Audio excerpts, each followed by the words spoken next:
જય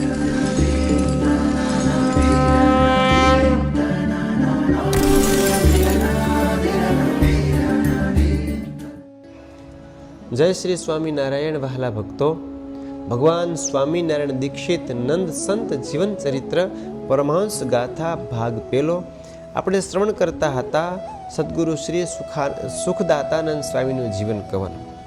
હવે સ્વામીધામમાં ગયા પછી સ્વામીના વચને લુણાવાડાના લખા જોશીને સ્વામી તેડવા આવ્યા એની એક કથા છે, શ્રવણ કરીએ. તે સમયે કોઈ લુણાવાડાનો બ્રાહ્મણ, જ્યારે સ્વામી અક્ષરધામમાં ગયા ત્યારે તે સમયે કોઈ લુણાવાડાનો બ્રાહ્મણ વડતાલ આવેલો. તેણે લુણાવાડામાં આવીને લખા જોશીને સમાચાર કીધા કે જોશી, તમારા સાધુ તો વડતાલમાં દેહ છોડી દીધો. અને ત્યારે લખો જોશી મંદિરમાં આવી હરિભગત આગળ બોલ્યા કે સુખાનંદ સ્વામીએ મને કોલ દીધો છે, માટે મને તેડવા આવશે. ત્રીજા દિવસે કીધું છે, ગઈકાલે સ્વામી ધામમાં ગયા, બીજો ને કાલે ત્રીજો. ત્યારે પુરુષોત્તમભાઈ આદિક હરિભક્તો બોલ્યા કે હજી તો દેહ મેલશે ત્યારે ને, અત્યારે તો નિરોગી છો, ધામમાં જવું તે શું કાંઈ આપણા હાથની વાત છે? જ્યારે દેહ મેલશો ત્યારે એમ નહીં, ત્રીજા દિવસે. ત્યારે લખાભાઈએ કીધું, સંતનું વચન મિથ્યા થાય નહીં. મને મારા ગુરુ સુખદાતાનંદ સ્વામીમાં સંપૂર્ણ વિશ્વાસ ને ભરોસો છે. હું જરૂર કાલે ધામમાં જઈશ. જેના બહુ મોટા ભાગ્ય હોય તેને જ મોટા પુરુષનો આવો વિશ્વાસ આવે છે. પછી તે જ દિવસે અડધી રાતે લખા જોશીનું માથું જરા દુખવા માંડ્યું ને બીજે દિવસે તાવ આવ્યો. રાત્રિએ તો પોતે દેહ છોડવા તૈયાર થયા. હગાવાલા કુટુંબ પરિવાર બધાને બોલાવે છે હો. અને ત્યારે બોલ્યા કે આ સુખદાતાનંદ સ્વામી મહારાજને લઈને મને તેડવા આવ્યા છે. હું એની બધાની સાથે ભગવાનના ધામમાં વિમાનમાં બેહીને જાઉં છું હો.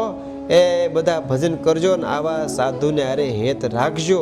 એમ કહેતા કહેતા દેહ છૂટ્યો અને બધાની હાજરીમાં પોતે ભગવાન શ્રીની સાથે ધામમાં ગયા. ભગવાન સ્વામિનારાયણ સુખદાતાનંદ સ્વામીનો વર સત્ય કરીને લખા જોશીને ધામમાં તેડી ગયા. કુસંગીની બોલતી બંધ થઈ. આ સત્સંગમાં આવા અનેક પ્રસંગો બની રહ્યા છે. તેમાં જેને ભગવાન કે મોટા સંતમાં વિશ્વાસ છે તે ફાવી જાય છે. જેના સંત આવા પ્રતાપી હોય તો ભગવાન સ્વામિનારાયણની વાત શું કહેવી હે? સાધુ સર્વોપરી હરિતણા રે, તેને જાણજો સૌ મોટા ઘણા રે.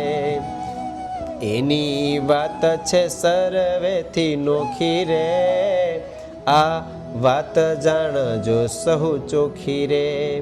સર્વોપરી છે શ્રી હરિ જેવા રે, તેના સંત સર્વોપરી એવા રે.